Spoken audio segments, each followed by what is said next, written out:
Hi, Democrats. Today is Wednesday, August 3rd, and it's time for the Chair's Daily Life. Happy Wednesday. As you can hear, I'm not 100% up to snuff, but I would not and could not let today go by. Today, I feel compelled. I feel like I have to be here today and talk about the contrast of what happened yesterday in our democracy.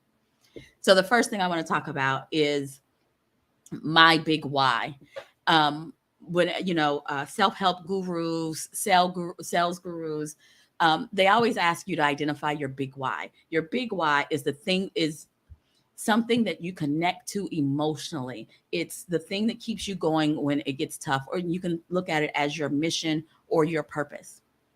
And so last night made me evaluate my big why.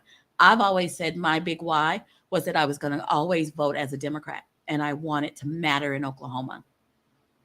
Last night made me reevaluate my big why. And it's been my big why for a really long time. But watching the highs and lows of what happened yesterday made me reevaluate my big why. My big why is my love for my country. Corny as it sounds, you've heard me say it before, but I never thought of it as my big why. But it absolutely is. It is my love for my country and the responsibility that I feel of educating folks and making sure that as many people participate in the process as they possibly can. This is your opportunity. Voting is your opportunity to weigh in, to tell politicians what you believe in and how the direction you want the country to go in. We have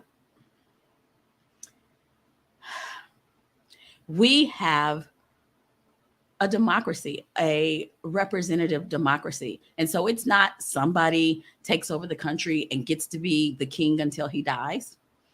We have elections periodically where we get to say, we don't like the way this is going. Let me vote for someone new. And that was threatened on January 6th, 2021. That was threatened. But before I talk about the lows, I have to back up and talk about the highs. What happened in Kansas last night was the citizens of Kansas showing up. They understood the assignment. There was an election and reproductive issues were on the ballot, and folks across the spectrum, Democrats, Republicans, independents, showed up and they said, this is what we care about. We believe that a woman should have autonomy over her body. A person who can give birth should have autonomy over their body. They should be the ones making the decisions. That's what Kansas overwhelmingly voted for last night. Not a smidge, but overwhelmingly voted for last night. So I wake up today to reporters, voters, people from out of the state contacting me and saying, Alicia, when are you going to do what they did in Kansas? Alicia, what happened in Kansas, we need to do in Oklahoma. I agree. But how about we take baby steps? The first thing we need to do is show up for elections. Every time your precinct is open, you need to have cast a vote, be it absentee, be it early in person, or on the day of. That's what has to happen. That is how Kansas was able to pull off what they pulled off. Is they had an election, they told people what they were voting for, and they all showed up and they said, this is what we want. It's nationwide news.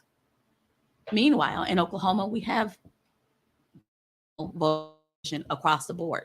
It's not just Democrats. Across the board, we have dismal participation. And then we complain. The debate last night between the GOP candidates for U.S. Senate was the most sad and disappointing display of treachery, anti-patriotism, faithlessness, excuse me, that I think we've seen in a long time. Both of these seemingly educated men stood up there, one of them with a little bit of help, stood up there into a microphone and said the election was stolen. They don't believe that crap. They don't believe it at all. But it's pandering. It's pandering, and that's what they're willing to do to get your vote. They said the election was stolen. I got news for you, Mr. Mullen. You were on the ballot.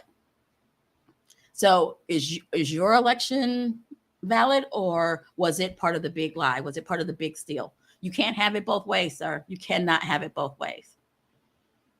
It was shameful. And so what I bring to you today, I'm always giving you guys assignments, and I bring to you an assignment. I say, get out there and meet your candidates. You've heard me say that.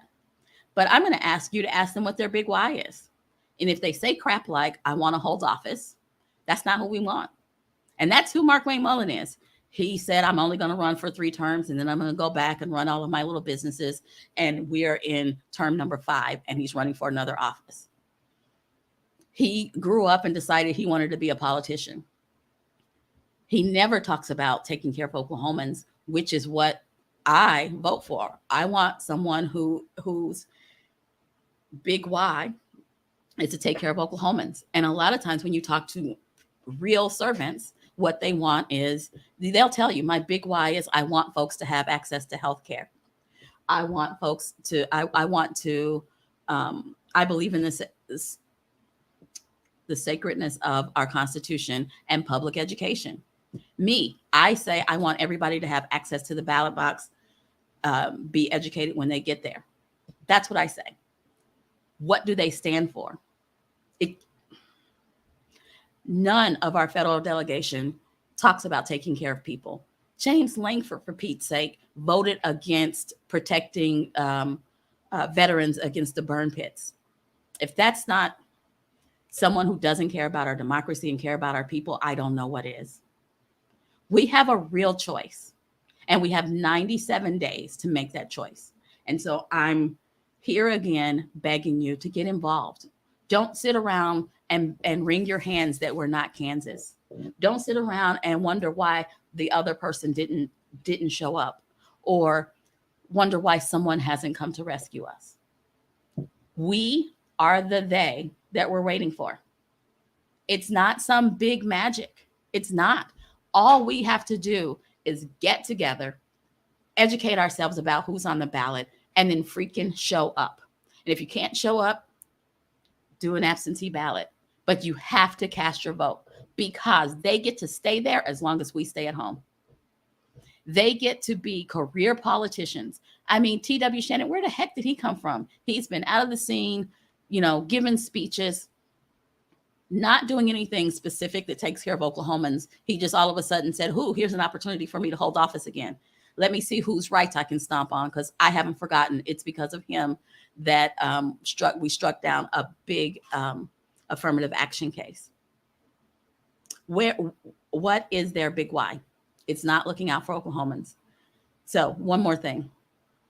Last night, it was said by both individuals, that no one cares about the insurrection but Democrats. It's not true. And let's pretend like it is. Let's pretend that Democrats are the only ones. Then I have a question. Did they just admit that they don't care about our democracy? Did they just admit that the peaceful transfer of power isn't necessary, isn't a part of our democracy, isn't important? I think they did. When I think about the Republican response to, and I'll even call it the swarm on the Capitol, if we don't want to call it an insurrection. I believe it was an insurrection. But when I think about their response to Speaker Pelosi offered them seats on the commission, and they said no. 2 folks crossed the line and said, I want to be on the commission. And now that they're finding out things, they're whining. It's a one-sided commission, and we don't have a say. That's politics for politics' sake. And it should be people over politics. It should be our democracy over politics. So y'all know why I'm here. I'm here to beg you to get involved and to bring some people along. I'm here begging you to look at your sample ballot and learn about the folks who are there. That's what I'm here for. I'm asking you, look at your sample ballot. Get an idea who's going to be on your ballot in November and learn about them. Go where they are. And you can go out on Facebook, type in their names, and they're posting their schedule. Go where they are and hear what they stand for. And if they stand for, I just want to run for office, Mark Wayne Mullen, maybe that's not who we vote for. If they stand for, I want to get back invited back to CPAC, maybe that's not who we vote for. They need to stand for taking care of Oklahomans. Me, I stand for making sure that everybody has access to the ballot box. It's real simple, and it shouldn't be that hard. Should not be that hard. They shouldn't have to think about it. They shouldn't have to figure out the wording. It's real simple. Do they care about access to health care? Do they care about public education? Or are they trying to erode it? Kevin's dead. What do they care about? And then, are those the things you care about? I know why I'm a Democrat. I'm a Democrat because I believe a rising tide raises all ships. I believe that we all do better when we all do better. It's not a zero-sum game. We all do better when we all do better. It's that simple. And I believe that Democratic policies support that. And that's why I'm a Democrat. And that's why I do this. That's why I get up every day. That's why I'm talking to you with my COVID voice, because I think it's important.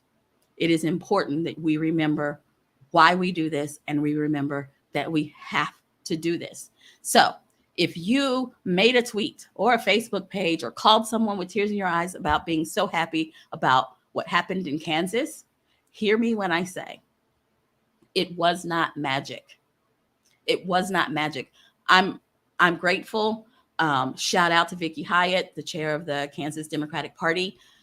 But it wasn't magic, folks. People just showed up to vote. That's it. Just show, but show up educated. Do your research. Take somebody with you. It's not magic. Just show up and cast your vote. That's all I got to say. You guys have a great one, and I'll be back here tomorrow at 4:15. I got drugs on board. I'll be better, more healthy tomorrow. I'll see you then. Have a great evening.